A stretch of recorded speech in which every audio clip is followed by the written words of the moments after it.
ശിവൻ എന്താന്ന് പറഞ്ഞു തുടങ്ങിയാൽ ശവവും ശിവവും തിരിച്ചറിയാൻ പാടില്ലാത്ത രീതിയിൽ പ്രഭാഷണം ചെയ്യുന്നത്. വർഷങ്ങളായിട്ട് പ്രഭാഷണം മോഹൻജിയൊക്കെ എന്ന് പറഞ്ഞാൽ ഒട്ടും കേൾക്കാൻ താല്പര്യപ്പെടുന്നു. അങ്ങയുടെ പ്രഭാഷണം കേട്ടപ്പോഴാണ് വീണ്ടും ഒരു ഉണർവ് ഉണ്ടാകുന്നത്.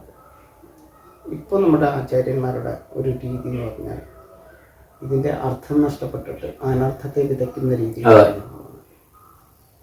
അപ്പം ഈ പഞ്ചഭൂത സിദ്ധാന്തത്തിലൂടെ എന്താണ് ഈ പ്രപഞ്ചം എന്ന് നമുക്ക് വേദ്യമാക്കി കൊടുക്കാനുള്ള മുഴുവൻ സിദ്ധാന്തങ്ങൾ ആണ് പ്രണവവേദം പറയുന്നത്. അതാണ് ശ്രീരാമ സിദ്ധാന്തം. ആ ശ്രീരാമ സിദ്ധാന്തത്തിലേക്ക് വരുമ്പോഴാണ് ഈ ശിവനെയും പാർവതിയെയും സുബ്രഹ്മണ്യനെയും ഗണപതിയെയും അതിൻ്റെയും വിഷ്ണുവിനെയും ലക്ഷ്മിയെയും പിന്നെ ബ്രഹ്മാവിനെയും സരസ്വതിയെയും അതുപോലെ മുഴുവൻ ദേവസങ്കല്പങ്ങളെയും ഇപ്പോൾ ഏകദൈവം എന്ന് പറഞ്ഞ് തരംതിരിക്കുന്നത് അല്ലെങ്കിൽ ബഹുദൈവം എന്ന് തരംതിരിക്കുന്നത്. എന്താണ് ഏകദൈവം, എന്താണ് ബഹുദൈവം എന്ന് ജനങ്ങൾക്കറിയില്ല. ബഹുദൈവാരാധന വലിയ പാപമാണെന്ന് വിചാരിക്കുന്നവരുണ്ട്. അപ്പോൾ ഏകദൈവം എന്താണെന്ന് അറിയുമ്പോഴാണ് ബഹുദൈവം എന്താണെന്ന് മനസ്സിലാവുന്നത്. അപ്പോൾ എങ്ങനെയാണ് ഈ ബഹുജൈവികതയിലൂടെ ബഹു ദൈവികത നമുക്ക് അനുഭവവേദ്യമാകുന്നത്? ഈ ബഹു ദൈവികതയാണ് ബഹുജൈവികതയ്ക്ക് കാരണം. അപ്പോൾ ബഹുലമാണ് ഈ പ്രപഞ്ചം. അപ്പോൾ ബഹുസ്വരത എന്ന് പറയുമ്പോൾ നമുക്ക് ഉന്മേഷം ഉണ്ടാവേണ്ടതാണ്. പക്ഷെ ഇപ്പോൾ അതല്ല സംഭവിക്കുന്നത്. ബഹുദൈവാരാധന വളരെ വലിയ പാപമാണ് എന്ന് വിചാരിക്കുന്ന ഒരു കാലഘട്ടത്തിലാണ് നമ്മൾ ജീവിക്കുന്നത്. അതുപോലെ തന്നെ വിഗ്രഹാരാധന തന്നെയാണ് അക്ഷരാരാധന. അക്ഷരങ്ങളെല്ലാം വിഗ്രഹങ്ങളാണ്. അപ്പോൾ ആ വിഗ്രഹാരാധന അതിൻ്റെ അർത്ഥങ്ങൾ മനസ്സിലായില്ലെങ്കിൽ അത് അനർത്ഥത്തിലേക്ക് പോകും. അപ്പോൾ ഈ ശ്രീരാമ സിദ്ധാന്തത്തെ വീണ്ടും ജനങ്ങളിലേക്ക് അതേപടി രാമരാജ്യ സിദ്ധാന്തം എന്താണോ ലോകത്തിന് സമ്മാനിച്ച ആ അത്ഭുത സിദ്ധി, ആ ശാസ്ത്രതലത്തിലേക്ക് ജനങ്ങളെ വീണ്ടും എത്തിക്കാനായിട്ടാണ് പ്രണവവേദം.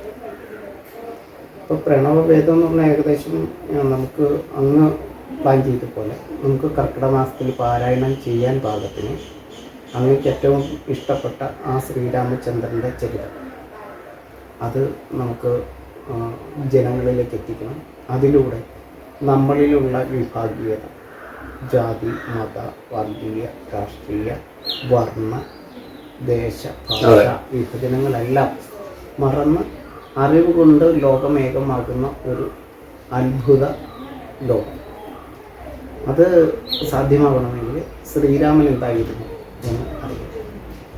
അപ്പോൾ അതിനു വേണ്ടിയിട്ട് ശരിക്കും അങ്ങ് ഇവിടെ കേരളത്തിൽ ഏറ്റവും ആദ്യം ഈ രാമായണ പാരായണത്തിന് പ്രൊമോഷനുമായിട്ട് അല്ലെങ്കിൽ രാമായണ പാരായണത്തിൻ്റെ പ്രാധാന്യം, രാമായണ മാസാചരണത്തിൻ്റെ പ്രാധാന്യം എല്ലാം ഈ ജനങ്ങളിലേക്ക് എത്തിക്കാൻ ആദ്യം മുൻകൈ എടുത്തത് അങ്ങനെയാണ്. അപ്പോൾ അങ്ങ് തന്നെ ഈ രാമസിദ്ധാന്തം, ശ്രീരാമ സിദ്ധാന്തം അത് ജനങ്ങളിലേക്ക് എത്തിക്കണം എന്ന് എനിക്ക് വലിയൊരാഗ്രഹം. അറിവിൻ്റെ സമുദ്രത്തിൽ പെട്ടു നിൽക്കുക. സത്യത്തിൽ അതിനകത്ത് മനസ്സുകൊണ്ട് ഞാൻ മുങ്ങി. അതിൻ്റെ മുഴുവൻ അർത്ഥതലമൊന്നും എനിക്ക് പിടികിട്ടിയിട്ടില്ല. പക്ഷെ എന്നാലും ഇത് വരുന്ന തലമുറയ്ക്ക്, അതായത് ആയിരത്താണ്ടുകളോ ആയിട്ട് നമുക്ക് നഷ്ടപ്പെട്ട മൂല്യച്യുതി, നാളുകളായിട്ട് തലമുറകളിലൂടെ നഷ്ടപ്പെട്ട മൂല്യച്യുതിയെ വീണ്ടെടുക്കാൻ ഈ ശ്രീരാമ സിദ്ധാന്തത്തിന് കഴിയും എന്ന കാര്യത്തിൽ നല്ല വിശ്വാസം. ആ വിശ്വാസം ഇപ്പം 15 വർഷം കൊണ്ട് ഒരു പുസ്തകം കയ്യെഴുത്ത് പ്രതിയാക്കി വച്ചിട്ടുണ്ട്. 1000 ചോദ്യങ്ങൾക്കുള്ള മറുപടി. ദേവന്മാരുടെ കാര്യം മാത്രമല്ല, ആചരണത്തിന് അനുഷ്ഠാനത്തിന് മാത്രം കാര്യമല്ല, ജീവിതചര്യകൾ. നമ്മൾ എപ്പോൾ എഴുന്നേക്കണം, എന്തിനെഴുന്നേക്കണം, കുളിക്കുന്നത് എന്തിന്, ജപിക്കുന്നത് എന്തിന്, ആഹാരം എന്ത് കഴിക്കണം, എന്ത് രാവിലെ കഴിക്കണം, ഉച്ചയ്ക്ക് കഴിക്കണം, വൈകുന്നേരം എപ്പോൾ കിടക്കണം, നമ്മുടെ ആരോഗ്യത്തെ സംബന്ധിക്കുന്നത്, രോഗത്തെ സംബന്ധിക്കുന്നത്, കൃഷിയെ സംബന്ധിക്കുന്നത്, ഞാറ്റുവേരെ സംബന്ധിക്കുന്നത് എന്ന് വേണ്ട നമുക്ക് ചുറ്റുമുള്ള പൂന്തോട്ടത്തെക്കുറിച്ച്, തേനീച്ചയെക്കുറിച്ച്, പുഷ്പങ്ങളെക്കുറിച്ചും ഫലങ്ങളെക്കുറിച്ച്, അത് ഓരോ പുഷ്പങ്ങളും ഓരോ സമയത്തുണ്ടാകുന്നതിൻ്റെ കാരണങ്ങൾ എന്ന് വേണ്ട പ്രാധാന്യം, തുളസിത്തറയുടെ പ്രാധാന്യം, വീട്ടിൽ എന്തൊക്കെ കാര്യങ്ങൾ ചെയ്യുന്നുണ്ട് അതിനെല്ലാം പ്രാധാന്യമുണ്ട്. ഈ കുറി തൊടുന്നതിന് വേണ്ടി എന്ത് കുറി തൊടണം, ഭസ്മം നനച്ചു തൊടണോ നനയ്ക്കാതെ തൊടണോ, കല്യാണത്തിന് താലി ചാർത്തുന്നത് എന്തിനാണ്, സിന്ദൂര തിലകം ചാർത്തുന്നത് എന്താണ് കല്യാണം, ഇങ്ങനെ അച്ഛൻ്റെ കടമ, അമ്മയുടെ കടമ, അപ്പൂപ്പൻ്റെ കടമ, കുട്ടികളുടെ കടമ, അല്ലെങ്കിൽ അധ്യാപകന്റെ കടമ, വിദ്യാർത്ഥിയുടെ കടമ, ഡോക്ടറുടെ കടമ,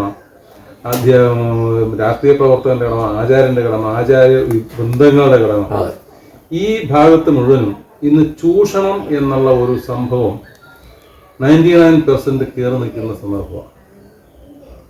ചൂഷിതമല്ലാതെ ചൂഷണ മനോഭാവം ഇല്ലാത്ത ഇത്തരം പ്രവൃത്തി ചെയ്യും മുഴുവൻ കൃഷി തൊട്ട് വിദ്യാഭ്യാസം തൊട്ട് വ്യവസായം തൊട്ട് വാണിജ്യം ബിസിനസ്, ചൂഷണം എന്നുള്ള മനസ്സിൽ ചിന്തയില്ലാതെ ചെയ്യുന്ന ആളുകളുടെ എണ്ണം 1% ഉണ്ടെങ്കിലും ഉണ്ടെന്നേ പറയാൻ. അപ്പൊ അതിൽ നിന്ന് മാറ്റം വരാൻ ഇന്ന് ലോകത്ത് കിട്ടാവുന്ന ഏറ്റവും നല്ല പ്രോഡക്റ്റാണ് ഒരു ഹാൻഡ് ബുക്കായിട്ട് കൈകാര്യം ചെയ്യാൻ പറ്റുന്ന, അല്ലെങ്കിൽ ഈ അറിവ് സമ്പാദിക്കുന്ന, ഈ ശ്രീരാമ സിദ്ധാന്തത്തെ കുറച്ചെങ്കിലും മനസ്സിലാക്കിയിട്ടുള്ള ഒരാൾ ഒരിക്കലും മറ്റൊരാളിനെ ചൂഷണം ചെയ്യില്ല. ഇന്ന് അച്ഛൻ അമ്മയെ ചൂഷണം ചെയ്യുന്നു, അമ്മ മക്കളെ ചൂഷണം ചെയ്യുന്നു, മക്കൾ അച്ഛനെ ചൂഷണം ചെയ്യുന്നു, ഭർത്താവ് ഭാര്യയെ ചൂഷണം ചെയ്യുന്നു, വിദ്യാർത്ഥികൾ അധ്യാപകരെ ചൂഷണം ചെയ്യുന്നു. ഭീഷണിയിലൂടെയാണ്. പണ്ട് വിദ്യാർത്ഥികൾക്ക് ഭയമായിരുന്ന ബഹുമാനം ഉണ്ടായിരുന്നെങ്കിൽ ഇന്ന് നേരെ തിരിച്ചാണ്. അധ്യാപകരാണ് ഭയവും ബഹുമാനവും. നമ്മൾ സ്ത്രീകളോട് പെരുമാറേണ്ടത് ഭയത്തിലും ബഹുമാനത്തിലുമാണെങ്കിൽ ഇന്ന് ഭയം കൊണ്ടുള്ള ബഹുമാനമാണ്, ബഹുമാനം കൊണ്ടുള്ള ഭയമാണ് നമുക്ക് ആവശ്യം. അത് തിരികെ കിട്ടാൻ വേണ്ടി ഈ പ്രണവവേദം തീർച്ചയായിട്ടും 100% സാധ്യമാക്കും. ഇത് നമുക്ക് എങ്ങനെ ജനങ്ങളിൽ എത്തിക്കാൻ കഴിയും എന്നതാണ്. അത് അങ്ങേപോലുള്ള എത്രയോ പ്രാധാന്യമാണ്. ഒരു വാക്ക് പറഞ്ഞാൽ കേൾക്കാനും ശ്രദ്ധിക്കാനും പതിനായിരങ്ങൾ ക്യൂ നിൽക്കുന്ന അങ്ങേപോലുള്ളവർക്ക് ഇത് ഭയങ്കരമായിട്ട് സാധിക്കും. അതിനൊരു എന്താ പറയാ, ഇത് മുഴുവൻ ഈ പ്രണവേദം മുഴുവൻ ഞാൻ പഠിച്ചിട്ടല്ല, പക്ഷെ അങ്ങനെ കുറച്ച് തോന്നി ഇത് അങ്ങേപ്പോലുള്ളവർക്ക് ഗ്രഹിക്കാൻ അങ്ങേക്ക് അറിയാമത്. പക്ഷെ അതിൻ്റെ ഇപ്പം ഞാൻ പറയാം, ഈ അധ്യാപകരായിട്ട് വരുന്ന ആളുകൾ ലെക്ചേഴ്സ് വരുമ്പോൾ അവർക്ക് ലെക്ചർ ചെയ്യാൻ അറിയാം, വിഷയങ്ങളെ കുറിച്ച് അറിയാം. പക്ഷെ ആ ഇൻസ്റ്റിറ്റ്യൂട്ടിലെ ഒരു രീതി ഉണ്ടാവില്ല, ആ ഒരു ഇതുണ്ടാവുമല്ലോ എന്താണ് പറയേണ്ടതെന്ന്. അപ്പൊ അത് എന്താണ് പറയേണ്ടതെന്ന് കൂടെ ശ്രദ്ധിച്ചിട്ട് തിരിച്ചു കൊടുത്താൽ ഓക്കെ ആയി, ലെക്ചർ അധ്യാപകനായി.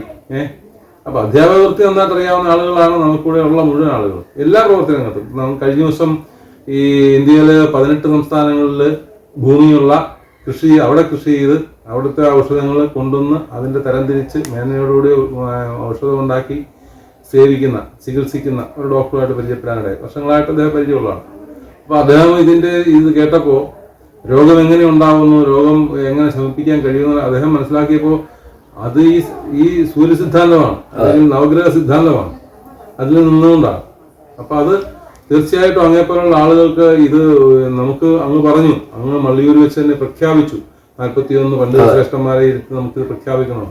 അപ്പൊ കർക്കിടകത്തിലേക്ക് അത് പ്രാവർത്തികമാക്കാൻ അങ്ങയുടെ മനസ്സും അങ്ങയുടെ എന്തൊക്കെയാണോ അതിന് വേണ്ടുന്നത്, അങ്ങയെ മാത്രമല്ല അങ്ങ് പറഞ്ഞ അനുസരിക്കുന്ന, അങ്ങേ കൂട്ടാൻ പറ്റുന്ന ആളുകളെയും കൂടെ ഇതിനകത്ത് സംബന്ധിക്കണം.